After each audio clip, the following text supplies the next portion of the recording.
Guys imagine करो कि आप स्पेस में हो, एक छोटे से स्पेस क्राफ्ट में। सडनली आप लोग एक नॉकिंग साउंड सुनते हो। इट साउंड स्केरी ना। यही हुआ था चाइना के सबसे पहले एस्ट्रोनॉट यांग लिवेई के साथ। जब वो अपने छोटे स्पेस क्राफ्ट में स्पेस में थे, तभी उनको एक नॉकिंग साउंड सुनाई देता है।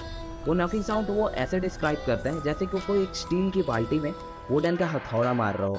एज यू नो गाइस की साउंड जो है वो स्पेस में ट्रैवल नहीं कर पाता, इसीलिए वो कंफ्यूज थे कि जो साउंड था वो स्पेसक्राफ्ट के अंदर से आ रहा था या बाहर से आ रहा था।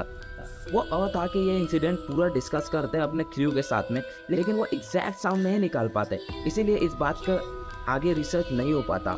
लेकिन 2005 और 2008 में चाइना के बाकी एस्ट्रोनॉट भी ये सेम क्लेम करते हैं कि वो भी ऐसा सेम साउंड ऐसा सुने हैं कई बार। और ऐसे शॉकिंग इंसिडेंट को जानने के लिए फॉलो करो प्रियश एस्ट्रो को।